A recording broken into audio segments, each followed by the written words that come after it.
అయితే నిన్న శాసన మండలిలో ఒక అద్భుతమైనటువంటి విద్యారంగం ఎట్లా నాశనమైంది. ఈ తెలంగాణ రాష్ట్రంలో విద్య మళ్ళీ బతకాలంటే, అది ప్రధానంగా ప్రభుత్వ విద్య బతకాలంటే రాష్ట్ర ప్రభుత్వం ఎలాంటి నిర్ణయాలు తీసుకోవాలి అనేది నిన్న మండలిలో ఉన్నటువంటి అన్ని పార్టీల సభ్యులు ముక్త కంఠంతోని వాయిస్ వినిపించారు. సో అక్కడ నిన్న మనం కూడా మాట్లాడడం జరిగింది విద్యా వ్యవస్థ పైన. అటు కవిత గారు కానీ, కోదండరామ్ గారు కానీ, నర్సిరెడ్డి గారు కానీ, రఘోత్తమ్ రెడ్డి గారు కానీ, ఆ తర్వాత తక్కెలపల్లి రవీందర్రావు గారు కానీ, తర్వాత ఇటువైపు జీవన్ రెడ్డి గారు కానీ, బల్మూరు వెంకట్ కానీ, నేను కానీ అందరం కూడా ఒక మంచి సూచనలు రాష్ట్ర ప్రభుత్వానికి చేసినాం. అంటే ఒక 7 గంటల పాటు కేవలం విద్యారంగం పైన 7-7:30 గంటల పాటు విద్యారంగం పైన చర్చ జరిగింది. ఈ చర్చలో నిన్న ముఖ్యమంత్రి రేవంత్ రెడ్డి గారు కూడా ఈ చర్చలో చివరిలో పార్టిసిపేట్ కావడం జరిగింది.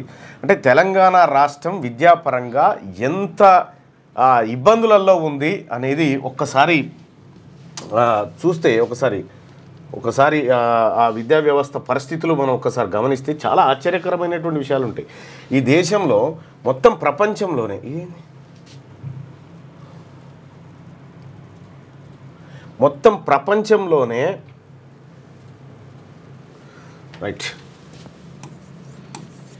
ప్రపంచంలో అత్యధిక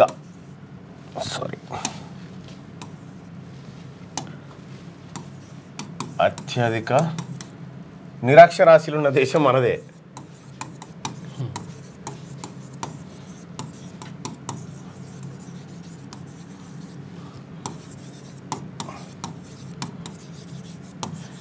అత్యధిక నిరక్షరాస్యులు ఉన్నటువంటి దేశం భారతదేశమే. ప్రపంచంలో ప్రతి 100 మంది నిరక్షరాస్యులు ఉంటే అందులో 34 మంది మన దేశంలో ఉన్నారు. 34 మంది మన దేశంలో ఉన్నారు.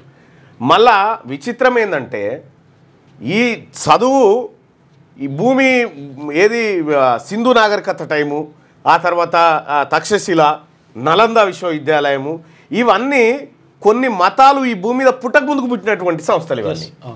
అటువంటి గొప్ప దేశంలో ఇంకా చదువు ప్రతి గడపకు చేరలేదు. ఇంకా 26% మందికి చదివే రాదు. మన తాన 74% మనకు 74%. మన తానున్నటువంటి నిరక్షరాస్యులని మన దేశంలో ఉన్న నిరక్షరాస్యులు అందరినీ ఒకతానికి తెస్తే 80 దేశాల మందిని ఒకతాని వేస్తే సమానం. అంతే, నిరక్షరాస్యులు ఎక్కువ ఉంటారు. ఇంకా 80 దేశాల జనంతోటి మన నిరక్షరాస్యులు సమానంగా ఉన్నారు. అంటే మన దేశంలో విద్యా వ్యవస్థ ఎట్లా దెబ్బతిన్నదో చూడండి. మనము ఇక్కడ గమనించాల్సినటువంటి విషయం ఏంటంటే, సో ఒక 2 మినిట్స్ తీసుకుంటా దీని విషయంలో. ఇక్కడ సరే, అంబేద్కర్ గారు విద్యను ప్రాథమిక హక్కుగా చేర్చినప్పటికీ, సో దాని అమలు ఇంప్లిమెంటేషన్ ఎక్కడి దాకా వచ్చింది? ఆఖరికి 2009లో రైట్ టు ఎడ్యుకేషన్ యాక్ట్ తెస్తే ఇప్పటి వరకు మన గవర్నమెంట్ ఇంప్లిమెంట్ చేయలే. మన గవర్నమెంటే ఇంప్లిమెంట్ చేయలేదు దీన్ని, విద్యా హక్కు చట్టం ఇప్పటి వరకు. మరి ఇప్పుడు ఏమైనా చేస్తారో తెలియదు. చట్టాన్ని ఇంప్లిమెంట్ చేయలే. ఇక రాజశేఖర్ రెడ్డి గారు 2008 ఆగస్టులో ఫీజు రియంబర్స్మెంట్ పథకం తీసుకొచ్చిండు. ఫీజు రియంబర్స్మెంట్ పథకం తీసుకొస్తే దాంట్లో ఏం చేసిరంటే, సేమ్ టైం మొత్తం ఇంజనీరింగ్ కాలేజీలు అన్నీ స్టార్ట్ చేసిరు. వాళ్ళు స్టార్ట్ చేసి రాష్ట్ర ప్రభుత్వం నుంచి నేరుగా ఇలా పైసలు పోయినాయి. ఈ మధ్యలో చదువుకున్నటువంటి పొరగాళ్ళు ఎవరైతే ఉన్నారో, ఈ స్కిల్స్ లేక, చదువు సరిగా అందక, ఇదో రకమైనటువంటి దోపిడీ జరిగింది. ఇవాళ పోయిన ఒక్క ఏడాదే ఇంటర్మీడియట్ కాలేజీలు, ప్రైవేట్ కాలేజీలు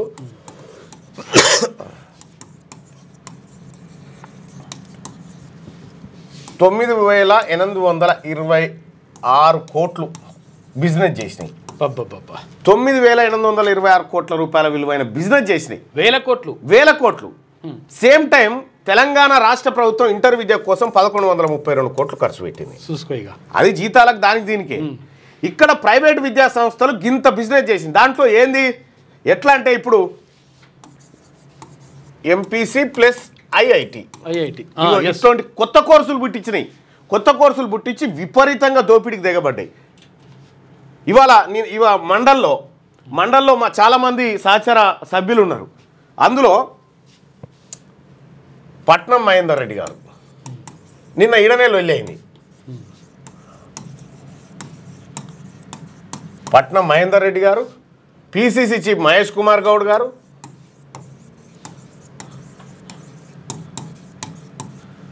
ఆ తర్వాత రవీందర్ గారు, తక్కెలపల్లి రవీందర్ రావు గారు, ఆ తర్వాత ఏవిఎన్ రెడ్డి గారు, ఆ తర్వాత పివి నరసింహారావు గారి కూతురు వాణిదేవి గారు 1 2 3 4 5 ఇంకొక ఆయన ఉంటాడు. ఇంకొక ఆయన మొత్తం ఆరుగురు సభ్యులకు ప్రైవేట్ కాలేజీలు ఉన్నాయి. వీళ్ళకు ఓకే అవును వీళ్ళకే ప్రైవేట్ కాలేజీలు, ప్రైవేట్ యూనివర్సిటీ ఉంది. తర్వాత ఈయనకు ప్రైవేట్ విద్యా సంస్థలు ఉన్నాయి. మెడికల్ కాలేజ్ ఆయనకు, ఈయనకేమో డిగ్రీ కాలేజ్ ఉన్నది, ఈయనకేమో ఇంటర్ కాలేజీలు ఉన్నాయి. ఇవన్నీ ప్రైవేట్ కాలేజీలు, విద్యా సంస్థలు ఉన్నాయి. సో ఇక్కడ చర్చ జరుగుతున్నట్టు వీళ్ళు ఎవరు కూడా ప్రైవేట్ కాలేజీల్లో ఫీజుల నియంత్రణ కార్యక్రమం చేపట్టాలని ఎవ్వరు చెప్తలేరు. నిన్న లాస్ట్లో నేను చెప్పింది అదే సార్, వీళ్ళ దగ్గరే ఉన్నాయి అన్ని ప్రైవేట్ కాలేజీలు, ఈ ఫీజుల నియంత్రణ జరగాలని చెప్తాను. ఇందులో అన్ని పార్టీ వాళ్ళు ఉన్నారు. నేను గివి చెప్పగానే కయ్య అన్నారు. ఇక అసలు విషయం అది చెప్పే వరకల్లా సరే చైర్మన్ సాబ్ అది ఆ రికార్డులకేం తొలగిస్తున్నామని చెప్పి పేర్లు తీసుకోవద్దనంటే వాళ్ళ పేర్ల మీదనే సాగుతూ ఉన్నాయి. పేదోనికి ఫీజు తగ్గించే కాడ పేర్లు అయితే ఉంది, ఊర్లు అయితే ఉంది. సార్ ఒక్కటేమంటే మనం గమనించాల్సింది, ఇక్కడ ఉన్నటువంటి వ్యవస్థ ప్రైవేటు ఇంజనీరింగ్ కాలేజీలు, ప్రైవేటు స్కూల్సు, ఈ వ్యవస్థ అంతా మండల్లో ఉండి ఈ ప్రభుత్వ పాఠశాలలో ఉన్నటువంటి విద్యను బాగు చేయాలి, ప్రైవేటు విద్యను తగ్గించాలనేటువంటి అంశంలో వీళ్ళందరూ ఎందుకు మద్దతు చేయగలుగుతారు? వీళ్ళు మండలిలో ఉన్నారు, అక్కడ అసెంబ్లీలో పల్లారాజేశ్వర రెడ్డి గారు ఉండే, మల్లారెడ్డి గారు ఉండే, రాజశేఖర్ రెడ్డి గారు ఉండే, ఇట్లా 12 మంది ఉన్నారు. అలా 12 మంది విద్యా సంస్థలలో ఉన్నారు. కాసిరెడ్డి నారాయణ రెడ్డి గారు, అంటే వీళ్ళందరూ కూడా ప్రైవేటు విద్యా సంస్థలకు సంబంధించినటువంటి వ్యక్తులంతా ఈ 2 సభల్లో ఉన్న తర్వాత ప్రభుత్వ విద్యను బాగు చేయాలనేటువంటి ఇంటెన్షన్ వీళ్ళకి ఎందుకు ఉంటుంది అనేది నిన్న జరిగినటువంటి చర్చ. అయితే సరే అక్కడ రకరకాల వాదోపవాదాలు చర్చలు జరిగినాయి, అది కామన్. కానీ ఇక్కడ అద్భుతమైనటువంటి ఒక విషయాన్ని నేను గౌరవ ముఖ్యమంత్రి గారికి చెప్పడం జరిగింది. అంటే ఒక సభ్యుడిగా ఆయనకు సూచన చేసిన ఏమని అంటే, ఇప్పుడు తెలంగాణ రాష్ట్రం జనాభా తగ్గిపోయింది, తద్వారా డీలిమిటేషన్లో మనకు అన్యాయం జరుగుతుంది కదా అని చెప్పి 2 పిల్లల నిబంధన ఏది స్థానిక సంస్థల్లో పోటీ చేయాలంటే 2 పిల్లల కంటే ఎక్కువ ఉంటే చేయకూడదు అనే నిబంధన ఉన్నది కదా, ఎక్సెప్ట్ ఇది ఏది మున్సిపాలిటీస్. స్థానిక సంస్థల్లో 2 పిల్లల లోపు ఉంటేనే 2 పిల్లల నిబంధన ఉంది కదా, ఉంటేనే పోటీ చేయాలి. అయితే నేనేం చెప్పినా మన తన జనాభా తగ్గడం కోసం ఈ నిబంధన పెట్టుకున్నాం. కానీ ఇలా జనాభాను పెంచాల్సినటువంటి అవసరం ఉంది. జనాభాను పెంచే టైంలో ఈ నిబంధన అడ్డొస్తూ ఉంది కదా, ఇది ఎందుకు పెట్టుకున్నాం అంటే ముఖ్యమంత్రి గారు కూడా ఇది మంచి సూచన, దీన్ని తొలగించేటువంటి ఆలోచన చేద్దాం, చర్చకు పెడుతున్నాం అని చెప్పిండు. ఇక రెండోది ఏం చెప్పినాం, ఇది ఎట్లాగో తీసేస్తున్నాం కాబట్టి ఇప్పుడు సర్పంచ్, ఎంపీటీసీ, జెడ్పీటీసీ వీళ్ళు ఎవరైతే ఉన్నారో వీళ్ళ పిల్లలు ఖచ్చితంగా ప్రభుత్వ పాఠశాలలో చదివి ఉండాలి. ప్రభుత్వ పాఠశాలలో చదివి ఉండాలి, లేదంటే అడ్మిషన్ తీసుకున్నటువంటి నన్ను ఉండాలి.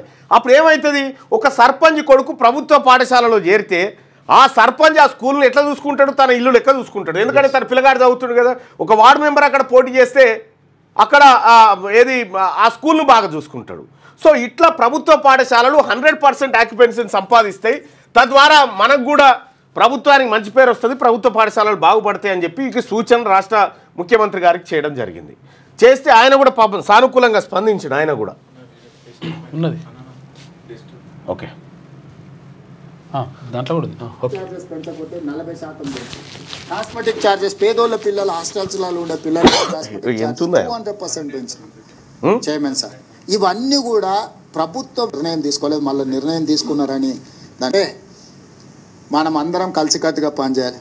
అదేవిధంగా తీన్మార్ మల్లన్న గారు ఒక సూచన చేసింది, నాకు కూడా బాగానే అనిపించింది. చర్చ కోసం పెడుతుంది, ఇంకా నిర్ణయం తీసుకోలేదు, మళ్ళీ నిర్ణయం తీసుకున్నారని దాన్ని వేరేలాగా దాన్ని పొలిటికల్ కాంట్రవర్సీ చేయకండి. లోకల్ బాడీస్ ఎన్నికలలో ఒక నిబంధన ఉంది, 2 పిల్లలని. ఇప్పుడు మన జనాభా తగ్గితే వచ్చిన సమస్యలు మనం చూస్తున్నాము. సో ఒకప్పుడు ఫ్యామిలీ ప్లానింగ్ ఇంప్లిమెంట్ చేయడానికి 2 పిల్లల నిబంధన పెట్టింది. ఈ 2 పిల్లల నిబంధన తొలగిస్తే బాగుంటుందని ఒక చర్చ జరుగుతుంది. సరే, రాజకీయ పార్టీల సూచనల మేరకు దాన్ని ఏం చేయాలనేది చూద్దాం.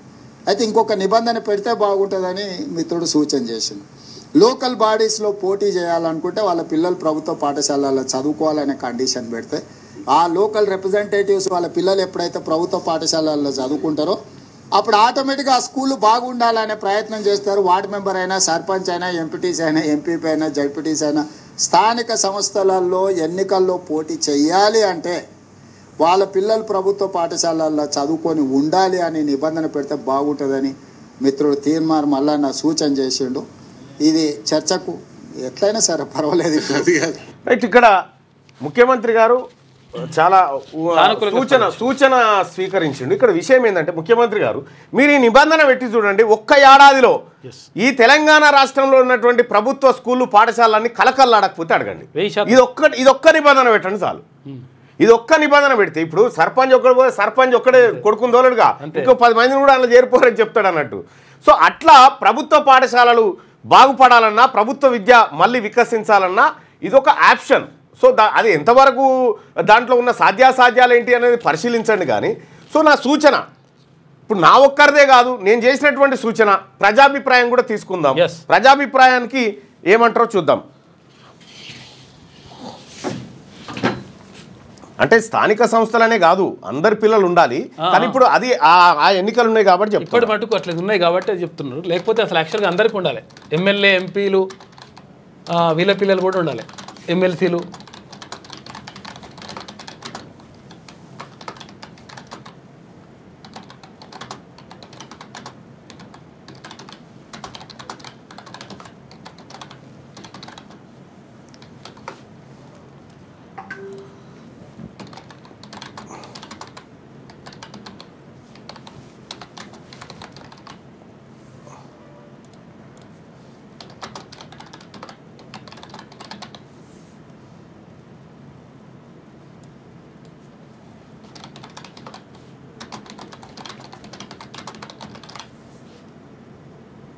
రైట్, మీ అభిప్రాయాన్ని కూడా తెలియజేయండి. ఎందుకంటే మెజారిటీ ప్రజల మంచిదే కానీ చేస్తారా అంటే ప్రయత్నం చేస్తే ఎందుకు సాధ్యపడదు? మనం 2 పిల్లల కండిషన్ పెట్టుకొని జనాభాను నియంత్రించినాం కదా, అదే కండిషన్ ఇటువైపు పెట్టి ఇక్కడ ఉన్నటువంటి ఏది ప్రభుత్వ పాఠశాలను కాపాడి ప్రైవేట్ పాఠశాలలని కంట్రోల్ చేయొచ్చు కదా. సింపుల్గా, దానికి ఎక్కువేం లేదు. స్థానిక సంస్థల్లో పోటీ చేసే వారి పిల్లలు ప్రభుత్వ పాఠశాలలో తప్పనిసరిగా చదవాలి అని నిబంధన పెడితే అని పెట్టిన నిబంధన తప్పనిసరి చేయాలనుకునే వాళ్ళు ఇక్కడ నిబంధన ఈ నిబంధనలు వద్దనుకునే వాళ్ళు ఇక్కడ మీ అభిప్రాయాన్ని తెలియజేయండి. అంటే ఇది స్థానిక సంస్థలనే కాదు, ఎన్నికల్లో పోటీ చేసేవాళ్ళు. అంటే ఇది ఇప్పుడు అవి ఉన్నాయి కాబట్టి దాని గురించి చెప్తా ఉన్నాం. సో ఇది చేస్తే పాఠశాలల దిశనే మారిపోతుంది. అటు విద్యాశాఖ కమిషన్ కూడా సరే విద్య డెవలప్మెంట్ ఎట్లా కావాలి, మండల స్థాయిలో ఏ స్కూల్ ఉండాలి, బస్ సౌకర్యం ఎట్లా పెట్టాలని మంచి ప్రైవేటు ఒక స్టాండర్డ్ లెవెల్లో ఆలోచిస్తూ ఉంది. విద్యా కమిషన్ ఆలోచనకు ఇది కూడా తోడైంది అనుకో, విద్యా కమిషన్ ఆలోచనకు ఇది కూడా తోడైతే ఖచ్చితంగా ప్రభుత్వ పాఠశాలలన్నీ కలకల్లాడతాయి. వెనకటి తరీఖను సతరించుకుంటే అడ్మిషన్లు దొరకాయి, ఆ పరిస్థితి ఉంటుంది. సో ఇక్కడ ఢిల్లీలో ప్రభుత్వ స్కూళ్ళలో అడ్మిషన్ దొరకకపోతే ప్రైవేట్ స్కూల్కి పోతారు. సో ఆ పరిస్థితి ఇక్కడ వస్తుంది. అప్పుడు మనం పెట్టుకున్నటువంటి ఈ 1,20,000 మంది టీచర్లు ఎవరైతే ఉన్నారో వీళ్ళందరికీ కడుపు నిండా పని దొరుకుతుంది. నేను అదే అంటున్నా భాయ్ సాబ్, ఇప్పుడు అవి ఉన్నాయి కాబట్టి అని చెప్తున్నా. ఇప్పటికిప్పుడు అవి ఉన్నాయి కదా, రాబోతున్నటువంటి ఎన్నికలు అవి ముఖ్యమంత్రి పిల్లలు అందరి పిల్లలు కూడా అక్కడే చదవాలా, అందరి పిల్లలు అక్కడే చదవాలి. అందుకోసం చెప్తా ఉన్నా. సో మీ అభిప్రాయాన్ని ఒకసారి చూద్దాం. రైట్, 195% మంది నిబంధన తప్పనిసరిగా చేయాలని చెప్తా ఉన్నారు. ఇది రాష్ట్ర ప్రభుత్వానికి ప్రజల తరఫున పోతున్నటువంటి సూచన. నిన్న మండలిలో నేను చేసినప్పటికీ ఇది రాష్ట్ర ప్రభుత్వానికి ప్రజల తరఫున పోతున్నటువంటి సూచన. రెండోది, ఫీజుల నియంత్రణ కూడా ఏది ప్రైవేట్ స్కూళ్ళల్లో ఫీజుల నియంత్రణ కనుక మనం చేయాలి. ఇంకొక ఆప్షన్ ఏంటంటే రైట్ టు ఎడ్యుకేషన్ 2009 యాక్ట్ను మనం ఇంప్లిమెంట్ చేయాలి. ఇంకా ఇవి కాకుండా నేను రాష్ట్ర ప్రభుత్వానికి చేసినటువంటి 1-2 సూచనల గురించి నేను ప్రస్తావిస్తా. దాదాపు ఒక 1900 స్కూళ్ళు మూతపడ్డాయి. జీరో ఎన్రోల్మెంట్ పిల్లలు చేరకపోవడంతో స్కూల్ మూతపడ్డాయి. ఈ 1900 స్కూల్స్ ఏవైతే ఉన్నాయో నేను రాష్ట్ర ప్రభుత్వానికి చేసినటువంటి సూచన, ఎందుకు మూతపడ్డాయి? వాళ్ళ తల్లిదండ్రులకు ప్రైవేట్ స్కూళ్ళ మీద మక్కువ పెరిగి ఆ టై బెల్టు షూజు ఇవన్నీ చూసి మక్కువపడి, సరే క్వాలిఫైడ్ టీచర్స్ ఉన్నారా లేరా తర్వాత, కానీ వెల్ క్వాలిఫైడ్ టీచర్స్ ఉన్నటువంటి ఇన్ని ప్రభుత్వ స్కూళ్ళు మూతపడ్డాయి. సో ఇక్కడ నేను చేసినటువంటి సూచన ఏంటంటే, మొన్న బీఈడి డిఎస్సి 5 లక్షల మంది రాసిరు. 5 లక్షల మంది రాస్తే అందులో 11,000 మందికి ఉద్యోగాలు వచ్చినాయి. 11,000 మందికి ఉద్యోగాలు వచ్చినాయి. ఇందులో ఈ 11,000కు ఈ తర్వాత ఇంతమంది ఉన్నారు కదా, వీళ్ళు వివిధ గ్రామాల్లో ఉంటారు. ఇందులో ఒక్క స్కూల్కు 10 మంది నిరుద్యోగులను ఒక స్కూల్ అప్పగించి ఒకవేళ మనం ఇదొక ఆప్షన్ ఏది మనం ముందనుకున్న నిబంధన పెడితే ఇది అవసరం ఉండదు, ఎందుకంటే ఆల్రెడీగా స్కూళ్ళన్నీ నిండిపోతాయి కాబట్టి. ఒకవేళ ఇది చేయనప్పుడు రెండో ఆప్షన్ ఏంది, ఈ స్కూళ్ళన్నీ ఆ గ్రామంలో ఉన్నటువంటి బీఈడి చేసినటువంటి పిల్లలు, ఆ మండలంలో ఉన్నటువంటి పిల్లలకు ఒక్కొక్క స్కూల్ను ప్రభుత్వం లీజ్కి ఇచ్చేయాలి, అప్పగించి అక్కడ ఉన్నటువంటి ఇన్ఫ్రాస్ట్రక్చరు, అక్కడ ఉన్న బ్లాక్ బోర్డ్స్, బెంచెస్, క్రీడా మైదానం అన్నీ వాడుకునే విధంగా వాళ్ళని పెట్టాలి. అప్పుడు ఈ ప్రైవేట్ స్కూల్లో అయితేనే వీళ్ళకి ఇష్టం కదా, సేమ్ అక్కడ ఉన్నటువంటి ఆ స్కూల్ యాజమాన్యంగా తాత్కాలిక యాజమాన్యంగా ఎవరైతే ఉన్నారో వాళ్ళు ఆ టై బెల్ట్ వాళ్ళకి నచ్చిన పేరు పెట్టుకొని ఆ స్కూల్ను రన్ చేసుకోవాలి. రన్ చేసుకునేటువంటి సమయంలో ఆర్టీ రైట్ టు ఎడ్యుకేషన్ యాక్ట్ను ఇక్కడ ఇంప్లిమెంట్ చేస్తే 25% సీట్లు, ఇందులో ఫ్రీగా 25% సీట్లు ఫ్రీగా పేదవాళ్ళకి ఇవ్వాలి. పేద పిల్లలకి ఇచ్చేస్తే మరి వీళ్ళకి ఏం లాభం అంటే, వీళ్ళకి 65% నిధులు, 65:35 ఈ రేషియోలో కేంద్ర రాష్ట్ర ప్రభుత్వాలు ఈ 25 మందికి ఫీజులు కడతాయి అన్నట్టు. వీళ్ళకు అట్లా ఒక బడ్జెట్ అట్లా వచ్చేస్తుంది కాబట్టి ఈ స్కూళ్ళు నడపడానికి ఈజీగా అవుతుంది. 10 మందికి ఉపాధి దొరుకుతుంది. ఈ 19,000 అంటే దాదాపు ఒక 19,000 మందికి ఉపాధి దొరుకుతుంది సొంత ఊర్లో, అది విద్యారంగంలో. సేమ్ టైం ఆ ఊర్లో స్కూల్ నడుస్తుంది, ఉపాధి దొరుకుతుంది, మళ్ళీ ప్రభుత్వం ఒక్క రూపాయి కూడా ఇవ్వాల్సిన పని లేదు వీళ్ళకి. పెడితే గిడితే ఆ మధ్యాహ్న భోజనం ప్రైవేట్ స్కూళ్ళల్లో అయితే మధ్యాహ్న భోజనం పెడతలేరు. సో ఈ బువ్వ కూడా వద్దని తోలుతున్నారు ప్రైవేటు కాబట్టి, ఉన్న ఊర్లోనే వీటన్నిటిని ఇట్లా చేయడం ద్వారా కొంత అన్ని ఊర్లలో స్కూళ్ళు ఓపెన్ అవుతాయి, కొంత మేరకు తక్కువలో చాలా నామినల్ ఫీజులో ప్రైవేట్ స్కూల్ బడి అక్కడ అందుబాటులోకి వస్తుంది. తల్లిదండ్రులకు కూడా ఉన్నటువంటి ఈగో ఏదైతే ఉందో సాటిస్ఫై అవుతుంది, ప్రైవేట్ స్కూల్గా మారిపోయిందని. అట్లా చేయడం వల్ల మంచి జరుగుతుంది అనేది రెండో ఆప్షన్గా రాష్ట్ర ప్రభుత్వం ముందు పెట్టినటువంటి ముచ్చట. సో నేనే కాదు, చాలామంది సభ్యులు వారి అభిప్రాయాలను వివిధ రూపాల్లో చెప్పుకుంటూ వచ్చారు. మరి నిన్న జరిగినటువంటి చర్చ ఇంప్లిమెంటేషన్ వైపు పోతే ఈ తెలంగాణ రాష్ట్రంలో అసలు ఈ సర్కారీ బడి విద్య పంచాయతీలే ఉండవు. పంచాయతీలే ఉండేవి. ఇక్కడ మనం కూడా 10వ తరగతి విద్యార్థులకు 10వ తరగతి విద్యార్థుల పాఠ్య పుస్తకాల కోసం మనము 150 నుంచి 200 రూపాయల మధ్య ఖర్చు పెడుతున్నాం ఒక విద్యార్థికి. అదే మహారాష్ట్ర 500 రూపాయలు ఖర్చు పెడతా ఉంది. మనమే తక్కువ ఖర్చు పెడతా ఉన్నాం. మనమే విద్యారంగంలో వెనకబడిపోయినాం, నిరక్షరాస్యతలో కూడా మనమే వెనకబడిపోయినాం. ఇన్ని రకాలుగా తెలంగాణ రాష్ట్రం డిస్టర్బ్ అయింది మొత్తం విద్యా వ్యవస్థలో. నిన్న ముఖ్యమంత్రి గారు కూడా చెప్పుకుంటూ కొరియాకు పోతే ఒక మహిళ 3 ఒలింపిక్ మెడల్లు గెలిచింది. అంటే ఇక్కడ ఇంతమంది ఉన్న మన దగ్గర 3 ఒలింపిక్ గేమ్లు కాదు కదా, బంగారు పథకం మీద తేలేకపోతున్నారు అని చెప్తా ఉన్నారు. అయితే ముఖ్యమంత్రి గారు మైకేల్ ఫెల్ప్స్ ఈయన USA స్విమ్మింగ్ క్రీడాకారుడు. ఈయన ఒక్కడే 26 పథకాలు కొట్టిండు ఒలింపిక్లో. ఈ 3 కాదు, ఇంకా ఒక్కడే ఈయన 26 కొట్టిండు కదా. ఈయన కొట్టినన్ని పథకాలు కూడా ఇండియా కొట్టలేకపోయింది మొన్నటిదాకా ఒలింపిక్లో. సో ఇట్లా అన్ని రంగాల్లో వెనుకబడ్డటువంటిది మన దేశం. అంటే మన దగ్గర ఉన్న నిరాక్షరాస్యుల్ని కనుక ఇతర దేశాలకు పంపితే సగం భూగోళానికి చదువు రాదన్నట్టు ఇప్పుడు కదా.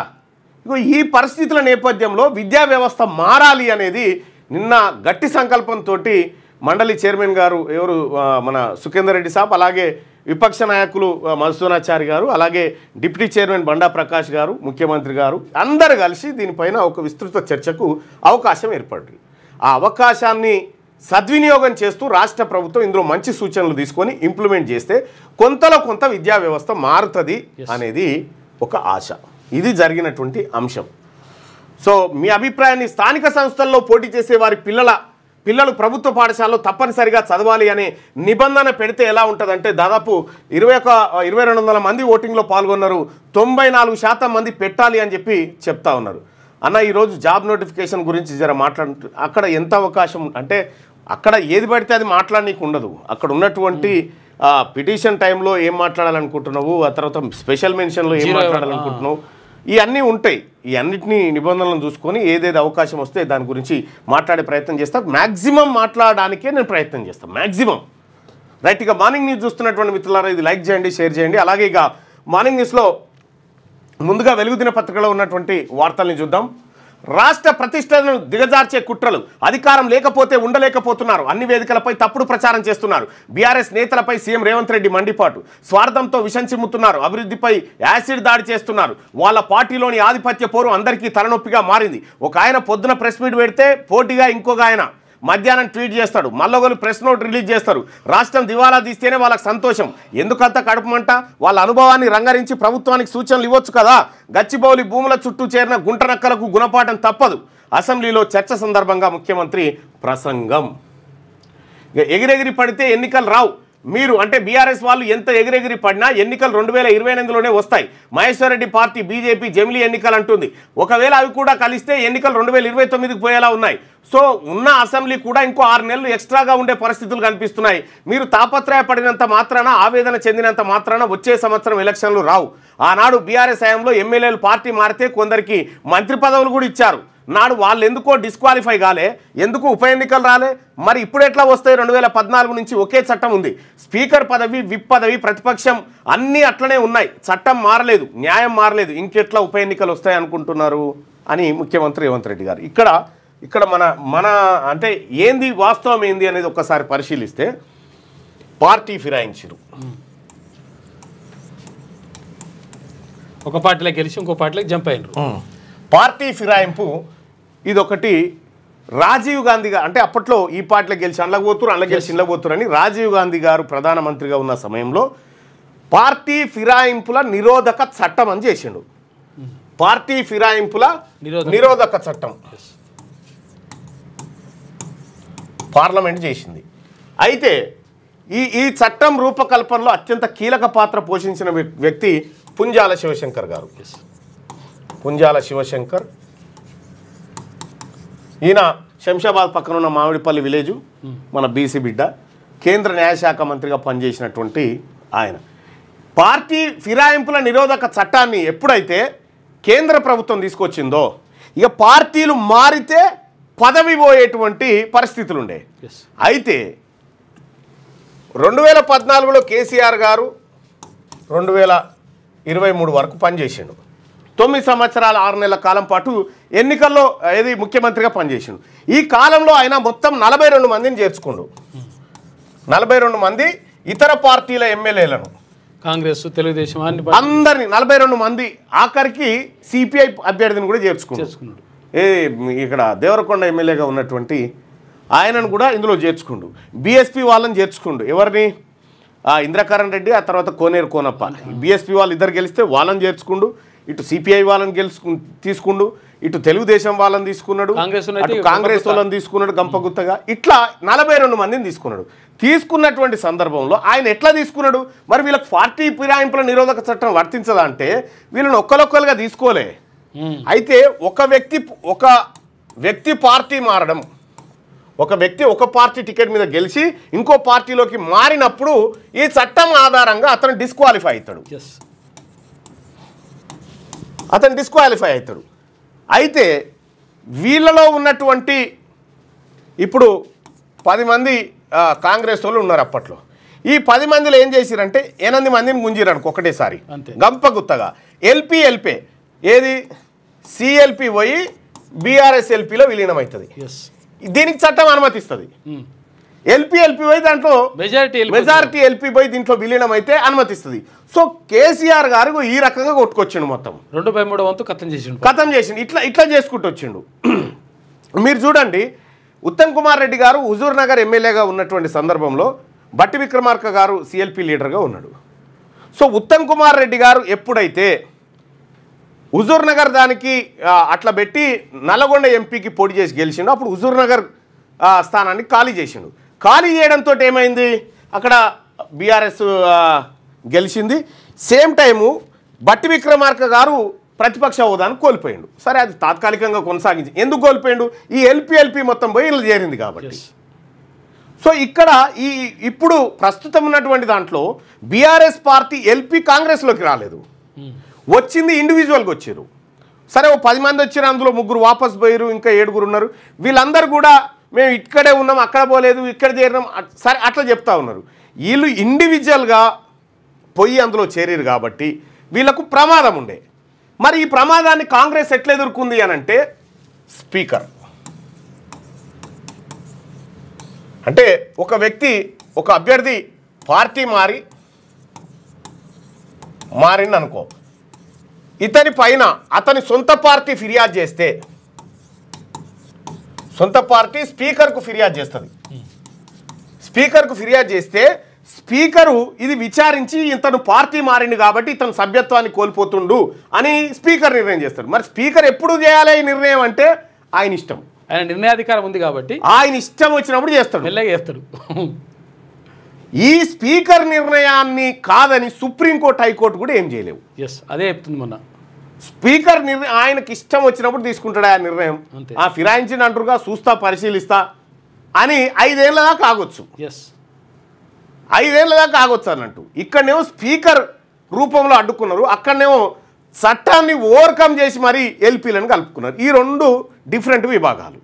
సో ఇక్కడ స్పీకర్ నిర్ణయం ఎన్ని రోజులలో తీసుకోవాలి? ఇప్పుడు కాంగ్రెస్ పార్టీకి ఇబ్బంది జరిగే కార్యక్రమాన్ని స్పీకర్ ఎందుకు చేస్తాడు? చేయడు కదా. కాబట్టి అది అట్లా ఉండిపోతుంది. టైం బాండ్ కూడా లేదు, దీనికి టైం బాండ్ ఏం లేదు, ఇన్ని రోజులలో తీసుకోవాలని ఏం లేదు ఇక. అయితే అక్కడ ఏది పార్టీ ఫిరాయింపుల నిరోధక చట్టంలో స్పీకరు ఇన్ని రోజుల లోపల తీసుకోవాలని ఏడ రాసిలేదు. అది ఇలా ఆయుధమై కూర్చుంది. ఇది ఫిరాయింపులకు సంబంధించినటువంటి అంశం.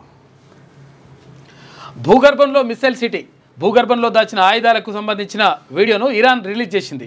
ఈ వీడియోలో ఖండాంతర క్షిపణులు, యుద్ధ విమానాలతో పాటు అన్ని రకాల వెపన్స్ను వాటన్నింటినీ నిల్వ చేసేందుకు వీలున్న మిస్సైల్ సిటీ అని పిలిచే విస్తారమైన భూగర్భ సొరంగాన్ని చూపించిందట.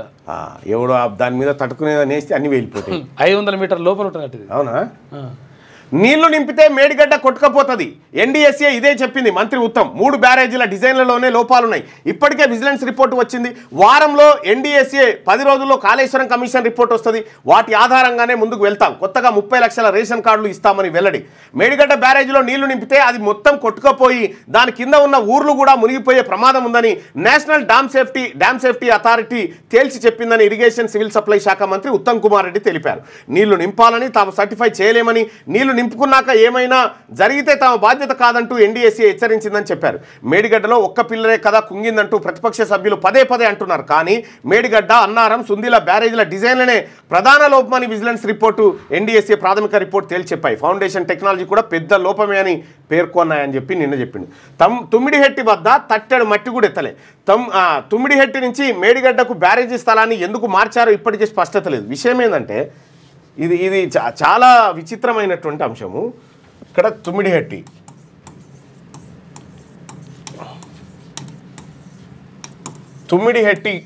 దీనికి ఇక్కడ ప్రాజెక్టు కట్టి డాక్టర్ బిఆర్ అంబేద్కర్ ప్రాణహిత చేవెళ్ళ సుజల స్రవంతి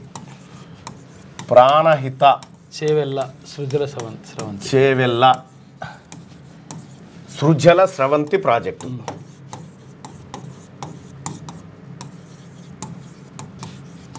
ఇది ఒరిజినల్ పేరు. ఇది ఒరిజినల్ పేరు ఉండే. అయితే దీన్ని కడతామని చెప్పి రాజశేఖర్ రెడ్డి గారు అక్కడ పునాది వేసిండు. ముఖ్యమంత్రిగా ఉన్నప్పుడు సోనియా గాంధీ గారు వచ్చారు. ఈ ప్రాణహిత చేవెళ్ళ ప్రాణహిత నది నుంచి చేవేళ్ళ వరకు ఈ నీళ్ళని తీసుకొచ్చి పారించాలనేది ఓ భారీ లక్ష్యంతో పెట్టిరు. ఆల్రెడీ తమిడిహెట్టి దగ్గర ఓ 10,000 కోట్లు ఖర్చు పెట్టి కాలువలు కూడా తవ్విరు. తమిడిహెట్టి నుంచి ఎల్లంపల్లి వరకు తవ్వేటువంటి కాలువలు కూడా చేసిరు. దీంతో ఆదిలాబాద్ జిల్లాలో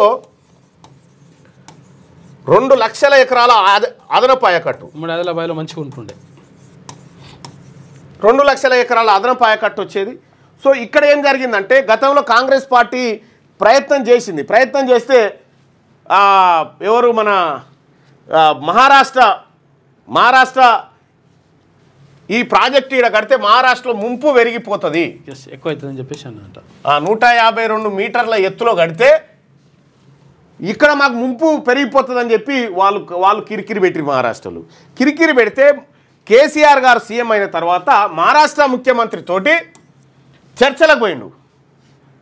ఈ పర్మిషన్ తీసుకొస్తా వాళ్ళతో మాట్లాడని చెప్పి పోయి అప్పటికి కాంగ్రెస్ పార్టీకి అప్పుడున్న ప్రభుత్వానికి మహారాష్ట్ర ఏం చెప్పిందంటే నువ్వు 148 మీటర్ల దగ్గర కట్టుకో, మాకే ఇబ్బంది లేదని చెప్పింది. అక్కడే కట్టుకో అని చెప్పింది. ప్రాబ్లం అయితే ఇక్కడ కేసీఆర్ గారు మహారాష్ట్రకు పోయిండు. మహారాష్ట్ర ముఖ్యమంత్రితో కూర్చొని చర్చలు చేసి ఎంతకు తెచ్చిందంటే ఇదే 148 మళ్ళా ఇదే 148 మీటర్లకు తెచ్చిండు. సో అది గతంలోనే ఇస్తాను వాళ్ళు ఒప్పుకున్నారు. అది తెచ్చిన తర్వాత బేగంపేట విమానాశ్రయంలో ల్యాండ్ అయి విమానం బయటకు వచ్చి అప్పటికి ఉత్తమ్ కుమార్ రెడ్డి గారు పీసీ చీఫ్గా ఉంటే ఉత్తమ్ కుమార్ రెడ్డి చూసినావా మీకు సోయిండనా నేను తెచ్చినా చూడన్నాడు. వాళ్ళు చెప్పింది పాతది వాస్తవానికి.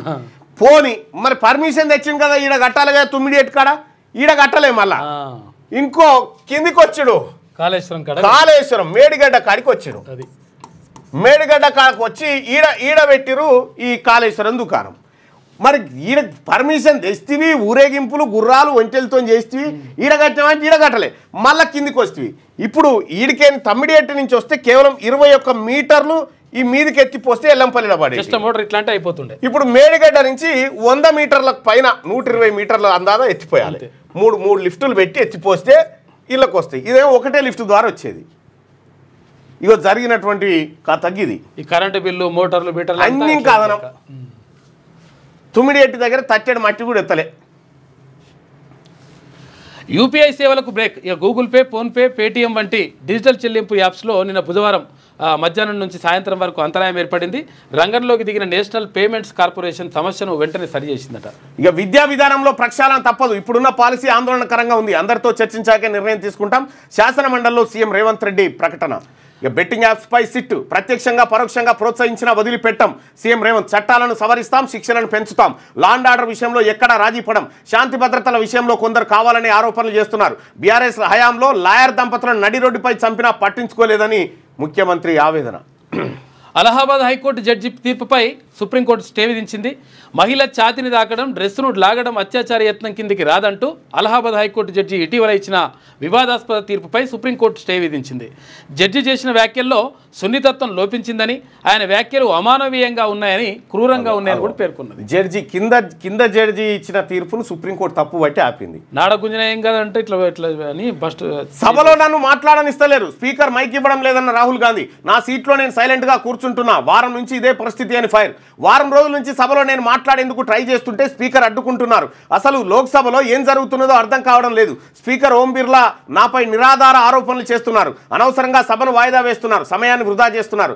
లోక్సభ ప్రతిపక్ష నాయకుడికి మాట్లాడేందుకు అవకాశం ఇవ్వడం సభ సాంప్రదాయం. సభలో ప్రతిపక్షానికి స్థానమే లేకుండా పోయింది. ప్రధాని నరేంద్ర మోడీ ఒకరోజు మహాకుంభమేళా గురించి మాట్లాడారు. ఆ రోజు నేను నిరుద్యోగం గురించి ప్రధాని మోడీని ప్రశ్నించాలని అనుకున్నా, కానీ నాకు అనుమతి ఇవ్వలేదు. సహజంగానే ప్రభుత్వానికి ఇబ్బంది జరిగేటువంటి సమయంలో మైకులు ఇయ్యరు కొన్నిసార్లు, అవి అన్ని సభలలో ఉంటాయి. ఇక అసెంబ్లీలో కమిషన్లలో డిప్యూటీ సీఎం భట్టి కేటీఆర్ మధ్య మాటల యుద్ధం. ప్రభుత్వంలో పనులు కావాలంటే 30% కమిషన్లు అడుగుతున్నారని కేటీఆర్ అంటే, బిల్లుల క్లియరెన్స్కి 20% కమిషన్లు డిమాండ్ చేస్తున్నారని ఆరోపణలు. దమ్ముంటే ఆరోపణలు నిజమని నిరూపించండి అని చెప్పి భట్టి డిమాండ్. మీరే 1000 కోట్ల బిల్లులు పెండింగ్లో పెట్టి వెళ్లారు, మైక్ ఇచ్చారని ఇష్టం వచ్చినట్టు మాట్లాడితే కుదరదు, ఒళ్ళు దగ్గర పెట్టుకొని మాట్లాడాలని డిప్యూటీ సీఎం హెచ్చరిక. కేటీఆర్ క్షమాపణలు చెప్పాలని కాంగ్రెస్, భట్టి క్షమాపణలు చెప్పాలని బీఆర్ఎస్ డిమాండ్. కేటీఆర్ వ్యాఖ్యలను రికార్డుల నుంచి తొలగిస్తున్నట్టు స్పీకర్ ప్రకటన. సభ నుంచి బీఆర్ఎస్ వాకౌట్. ఎంట్రీ పాయింట్ వద్ద నిరసన. ఇక అప్సర హత్య కేసులో పూజారికి జీవిత ఖైదు. రంగారెడ్డి జిల్లా కోర్టు సంచలన తీర్పు. సాక్ష్యాలు తారుమారు చేసినందుకు మరో 7 ఏళ్లు శిక్ష. మృతురాలి కుటుంబానికి 10 లక్షల రూపాయలు ఇవ్వాలని ఆదేశం. పెళ్లి చేసుకోవాలని ఒత్తిడి చేయడంతోనే హత్య. 2023లో సరూర్ నగర్లో ఈ ఘటన జరిగింది. అయితే నాకు పెళ్ళి అయింది. పెళ్ళి అయిన తర్వాత టెంపుల్కి వస్తుండే అప్సరా. టెంపుల్కి వస్తుంటే ఆ టెంపుల్కి వచ్చిన పరిచయం అయింది. తర్వాత అన్నీ కూడా జరిగినాయి. ఆ జరిగిన తర్వాత ఈమె పెళ్లి చేసుకోవాలని చెప్పేసి ఈయన మీద ఒత్తిడి తెచ్చింది. ఒత్తిడి తెస్తే చంపేసి తర్వాత మొత్తం అదంతా కంకర బింకర అంటుంటుంది కదా, దాని కింద వేసేసి మొత్తం పూడ్చిపెట్టేసి పూజారి అది చేసి పెడితే దొరికిండు మొత్తం. రైట్గా ఇరిగేషన్ పై చర్చ జరుగుతుంటే పాపాత్ములు పారిపోయారు. బీఆర్ఎస్ సభ్యులపై అసెంబ్లీలో BJP MLA Palvai Harish fire. Kaleshwaram enquiry రిపోర్ట్ను సభలో పెట్టాలి. కేసీఆర్ హరీష్ రావును ప్రాసిక్యూట్ చేయాలి. బీఆర్ఎస్ పాపం పండడం వల్లే ఎన్నికల్లో ప్రజలు శిక్షించారు, అయినా వాళ్ళకు బుద్ధి రాలేదని బీజేపీ ఎమ్మెల్యే హరీష్ విమర్శ. అమెరికా ఎన్నికల ప్రాసెస్ మొత్తం మార్చేస్తాం. ఎగ్జిక్యూటివ్ ఆర్డర్ శాశ్వత అధ్యక్షునిగా నువ్వు పెట్టుకో మార్చేసుడు. ఇండియా ఇతర దేశాల్లో లాగా పక్కాగా జరగాలి. పోలింగ్ టైంలో ఓటర్లు అమెరికన్ లేనని ప్రూఫ్ చూపించాలి. ఎలక్షన్ డే తర్వాత వచ్చే మెయిల్ బ్యాలెట్లను లెక్కించొద్దు. విదేశీయులు డొనేషన్లపై నిషేధం విధించాలని ఉత్తర్వులట. ఈ ట్రంప్ ఏమేమో చేస్తుండు. నల్లగా ఉంటే ఎందుకు వివక్ష? Kerala chief secretary Sharada Muraleedharan Facebook post viral. సమాజంలో చిన్నప్పటి నుంచి వివక్ష ఎదుర్కొంటూనే ఉన్నా. నాకు మళ్ళీ జన్మనిస్తే తెల్లగా పుడతానని మా అమ్మతో అన్నా. నలుపు రంగు సిగ్గుపడాల్సిన విషయం కాదని కామెంట్ అంటూ ఒక చీఫ్ సెక్రటరీకి ఈ వివక్ష ఎదురైతే ఏంది దారుణం అసలు. యాక్చువల్గా రాష్ట్రంలో ఆమెనే పెద్ద ఆఫీసర్, అంతకంటే పెద్ద ఆఫీసర్. భద్రాచలంలో కుప్పకూలిన బిల్డింగ్, తాపీ మేస్త్రి దుర్మరణం, శిథిలాల కింద కార్మికుడు. రంగంలోకి దిగిన సింగరేణి రెస్క్యూ బృందం. 30 ఏళ్ల పాత బిల్డింగ్ పైన 5 అంతస్తుల నిర్మాణం. 30 ఏళ్ల కింద కట్టిన పాత బిల్డింగ్ మీద మళ్ళీ 5 అంతస్తులట చేసిందట. అనుమతులు లేకుండానే పనులు. జీపీ సిబ్బంది నోటీసులు ఇచ్చినా పట్టించుకొని ఓనర్. పిల్లలు కుంగడంతో కూలిన 6 అంతస్తుల భవనం కుప్పగూలిపోయిందట. ఇక చూసుకో. హలో ట్రంప్, ఎన్నికల ప్రక్రియ కోసం సలహాలు ఇస్తా రాసుకో. ప్రచారాలు, పంపకాలు, బెదిరింపులు, రిగ్గింగ్లు ఎట్లుండాలని చెప్తారట మనోళ్ళు. అమెరికా ఎన్నికల ప్రక్రియలో ట్రంప్ భారీ మార్పు. భారత్ బాగుందని అన్నాడు అనమాట. ఆయనకు తెలియదుగా. ఇక కేటీఆర్ ఒళ్ళు దగ్గర పెట్టుకుని మాట్లాడు. మేము బాధ్యతతో రాజకీయాల్లోకి వచ్చాం. మీలా అడ్డగోలుగా దోచుకోవడానికి రాలేదు. మీ పాపాల వల్లే బిల్లులన్నీ పెండింగ్ అని చెప్పేసి బట్టి విక్రమార్క అంటుండు. ఇక 30% కమిషన్లు తీసుకున్నారంటూ కేటీఆర్ చేసిన వ్యాఖ్యలపై అట్టుడికిన సభ. బట్టి వ్యాఖ్యలపై బీఆర్ఎస్ నిరసన వాకౌట్ కూడా చేసింది. రైట్గా ఉప ఎన్నికలు రావు. బీఆర్ఎస్ హయాంలో రానివి ఇప్పుడేలా వస్తాయి? అప్పుడున్న రాజ్యాంగమే ఇప్పుడుంది. బెట్టింగ్ యాప్లు, ఆన్లైన్ గేములపై కఠిన చర్యలు, వాటి నిరోధానికి సిట్టు. వాటిని నిర్వహించినా ప్రచారం చేసినా ఉపేక్షించం. కేటీఆర్ హరీష్ల దుష్ప్రచారం పెట్టుబడులను అడ్డుకునేందుకు యత్నిస్తున్నారు. వారి పోటీ తలనొప్పిగా మారింది. గచ్చిబౌలిలో వ్యక్తికి గతంలో ఇచ్చిన భూమిని సుప్రీంలో గెలిచి స్వాధీనం చేసుకున్నాం. శాసనసభలో ముఖ్యమంత్రి రేవంత్ రెడ్డి వ్యాఖ్యలు. ఇక విద్యా వ్యవస్థను ప్రక్షాళన చేద్దాం. ప్రమాణాలు పడిపోవడం ఆందోళనకరం. ఉపాధ్యాయులతో కొట్లాడే శక్తి నాకు లేదు. వ్యవస్థ బలోపేతానికి సహకరించాలని చెప్పి ముఖ్యమంత్రి రేవంత్ రెడ్డి అన్నారు. ఇక కోర్టులో అంశం అసెంబ్లీలో సీఎం తీర్పు. ఎమ్మెల్యేల అనర్హతపై సీఎం వ్యాఖ్యలు సభా హక్కుల ఉల్లంఘన కిందకు వస్తాయి. ముఖ్యమంత్రి రేవంత్ రెడ్డి వ్యాఖ్యలను సుప్రీంకోర్టు దృష్టికి తీసుకెళ్తామని హరీష్ రావు అంటా ఉన్నాడు. సీఎం ఎక్కడా కోర్టు పేరు తీయలేదు. శాసనసభలో మంత్రి దుద్దిల శ్రీధర్బాబు అంటున్నాడు. చట్టసభలో ఏ అంశమైనా మాట్లాడే అవకాశం ఉంటుందని చెప్పి మంత్రి ఉత్తమ్. ఇక మా సీఎం మంచోడు, అందుకే మీరు 15 నెలలుగా ప్రశాంతంగా. ఒక వార్త వినిపిస్తూ ఉంది. సో తెలంగాణ ప్రాంతంలో ఎవరైతే 2 మంత్రులను తొలగించాలనుకున్నారో ఇప్పుడే వాళ్ళని ముట్టుకుంటే ప్రజల్లో వ్యతిరేకత వస్తుంది. ప్రధానంగా బీసీ వర్గాల నుంచి వ్యతిరేకత వచ్చే అవకాశం ఉందనేటువంటి నేపథ్యంలో కేంద్రం ఏఐసిసి ఏదైతే ఉందో సెంట్రల్ కమిటీ వాళ్ళు ఒక నివేదిక తెప్పించుకొని తాత్కాలికంగా ఆపాలనేటువంటి ఉద్దేశంతో ఉన్నట్టుగా తెలుస్తూ ఉంది. అయితే ముఖ్యమంత్రి గారు చేసినటువంటి ప్రయత్నం ఇక్కడ కొంత విఫలమైనట్టుగా కనిపిస్తూ ఉంది. కొండా సురేఖ గారు ఆ తర్వాత జూపల్లి కృష్ణారావు ఇద్దరిని మళ్ళీ సేఫ్ జోన్లోకి అధిష్టానం తీసుకుపోయినట్టుగా తెలుస్తూ ఉంది. అది ఎంతవరకు నిజమో చూడాలి. ఇక రెండో అంశం ఏం జరుగుతుందంటే ఇప్పుడు కొత్తగా వినిపించింది, కోమటిరెడ్డి వెంకటరెడ్డిని మంత్రి పదవి నుంచి తప్పించబోతున్నారు అన్నట్టుగా సమాచారం. మరో 1000 జన్మలు ఎత్తిన బీఆర్ఎస్ అధికారం కలే అని చెప్పేసి రాజగోపాల్ రెడ్డి అంటుండు. రాపై ఆంక్షలు విధించండి. సిక్కు వేర్పాటువాదుల హత్య కుట్రలో రా పాత్ర. అమెరికా ప్రభుత్వానికి మత స్వేచ్ఛ కమిషన్ సిఫార్సు. భారత్లో మత స్వేచ్ఛ క్షీణించిందంటూ నివేదిక. ఆందోళనకర దేశంగా ప్రకటించాలని ప్రతిపాదన. యుఎస్ సిఐఆర్ఎఫ్ సిఫార్సుపై భారత్ మండిపడ్డదట. ఇక హామీ మంత్రం. అధిష్టానంపై నమ్మకంతో రాజగోపాల్ వివేక్. గతంలో రేవంత్ ఇచ్చిన హామీలు ఫలిస్తే శ్రీహరి సుదర్శన్ రెడ్డికి మంత్రివర్గంలో చోటు. తాజా విస్తరణలో వీరికి ఖాయమని ప్రచారం. 5వ వ్యక్తికి పదవి ఇవ్వాల్సి వస్తే మైనార్టీకి, 6వ పదవి ఇస్తే ఆది శ్రీనివాస్కి అవకాశం అంటూ ఒక వార్తను చూస్తా ఉన్నాం. కాంగ్రెస్ పార్టీకి సంబంధించిన మంత్రివర్గ విస్తరణ. ఇక నోట్ల కట్టల వీడియోలు డిలీట్ చేయండి. ఢిల్లీ పోలీసులకు ఉన్నతాధికారుల ఆదేశం అంట. ప్రమాదం జరిగిన రోజు నన్ను లోపలికి రానివ్వలేదు. నాడు అక్కడ విధుల్లో ఉన్న కానిస్టేబుల్ వాంగ్మూలం.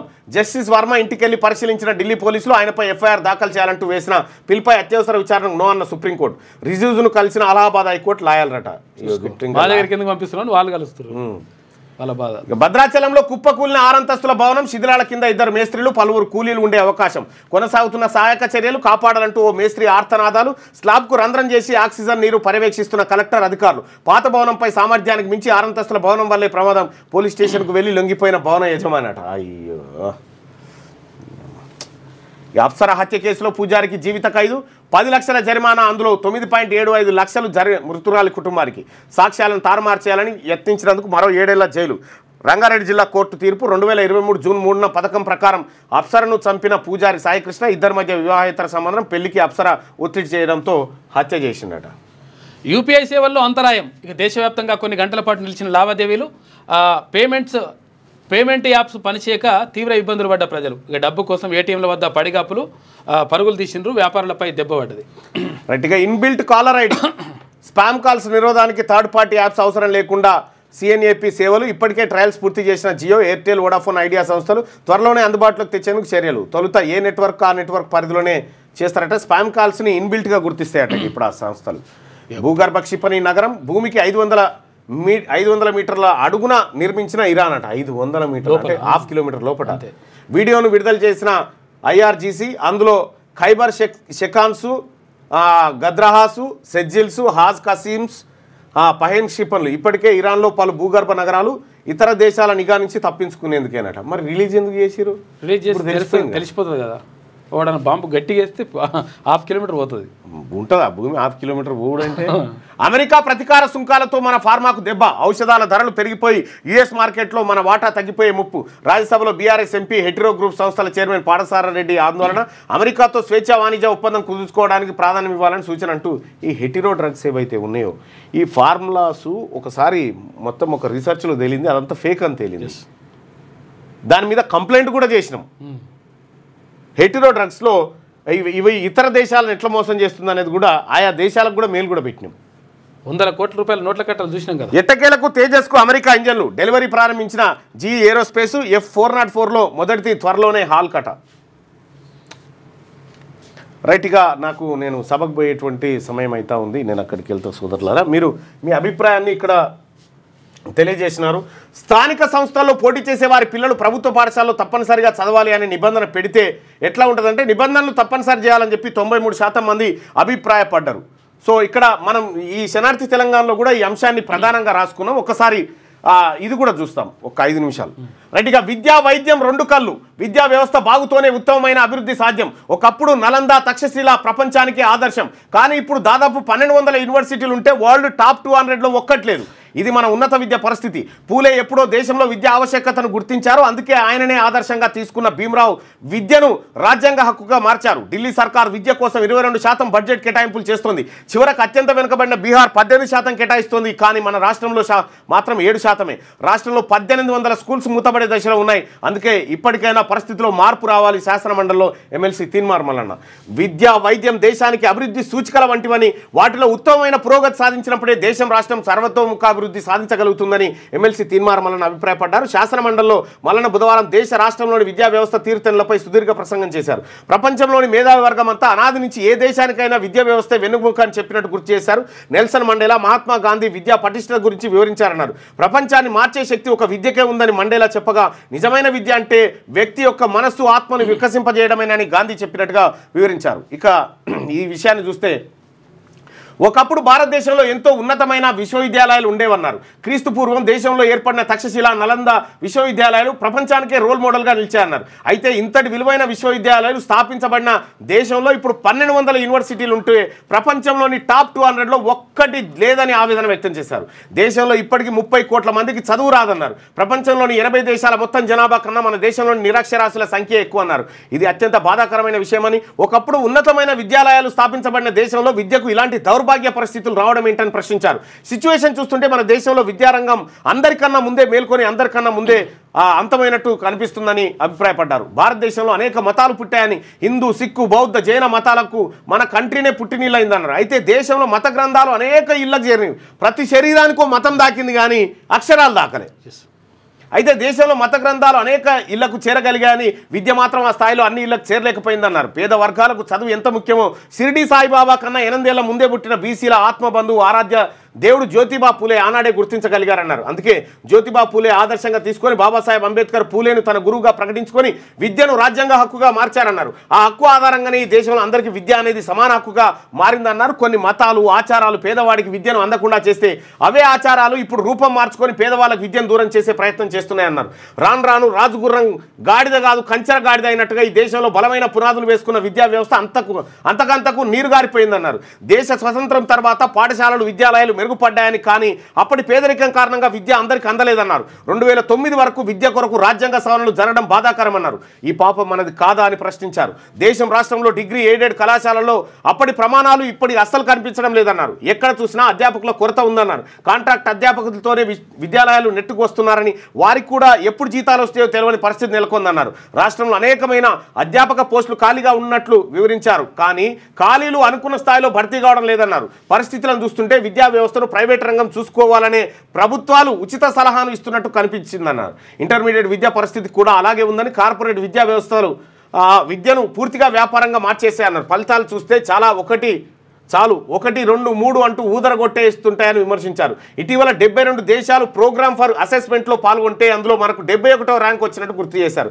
ఇదంతా మన ఇంటర్ విద్యా వ్యవస్థ ఘనకార్యమేనన్నారు. ప్రపంచ దేశాలతో పోలిస్తే మన దేశంలో ఇంటర్ విద్యకు ప్రభుత్వాలు పెద్దగా నిధులు కేటాయించడం లేదన్నారు. యూకేలో ప్రతి ఇంటర్ విద్యార్థి కోసం 11 లక్షలు ఖర్చు చేస్తున్నారు. ఫిన్లాండ్లో 10 లక్షలు, దక్షిణ కొరియాలో 11 లక్షలు, జపాన్లో 9 లక్షలు ఖర్చు చేస్తున్నారని. కానీ మన దేశంలో మాత్రం ఒక్కో ఇంటర్ విద్యార్థిపై సరాసరి చేస్తున్న ఖర్చు 30,000 మాత్రమేనన్నారు. ఇక రాష్ట్రంలో ప్రభుత్వ ప్రైవేట్ ఇంటర్ కళాశాలలు చూస్తే దాదాపు 3,180 వరకు ఉన్నాయి. వీటిలో ప్రభుత్వానికి గిన్ని, ప్రైవేట్ గిన్ని ఉన్నాయి. ఇక 3,93,000 మంది మాత్రమే చదువుతున్నట్టు తెలుస్తుంది ప్రభుత్వం దాంట్లో. ఇక అదే ప్రైవేట్ జూనియర్ కళాశాలలో 6,37,000 మంది చదువుతున్నట్లు లెక్కలు బట్టి అర్థమవుతుంది. సర్కారు కళాశాలలో క్వాలిటీ అధ్యాపకులు ఉన్నప్పటికీ ప్రైవేట్లోకే విద్యార్థులు ఎందుకు పోతున్నారో ఆలోచన చేయాల్సిన అవసరం ఉందన్నారు. కేవలం విద్యార్థుల తల్లిదండ్రులు ప్రైవేట్లో చదివిస్తే తప్ప మన స్టూడెంట్కు భవిష్యత్తు లేదనే భావంతో ఈ రకమైన పరిస్థితులు ఏర్పడుతున్నట్టు వివరించారు. 2014-2025 బడ్జెట్లను ఒకసారి పరిశీలిస్తే చాలా బాధేస్తుంది. అప్పటి నుంచి ఇప్పటి వరకు 23,74,157 కోట్ల బడ్జెట్ను పెడితే ఇందులో విద్య కోసం కేవలం 1,82,699 కోట్లు మాత్రమే పెట్టారన్నారు. ఢిల్లీ ప్రభుత్వం 22% విద్య కోసం ఖర్చు చేస్తుందని, హిమాచల్ ప్రదేశ్ 19%, ఛత్తీస్గఢ్ 18%, చివరకు అత్యంత వెనుకబడిన బీహార్ 18% విద్య కోసం ఖర్చు చేస్తున్నాయన్నారు. కానీ మన రాష్ట్రం మాత్రం 7.6% బడ్జెట్ను మాత్రమే ఖర్చు చేయడం శోచనీయమన్నారు.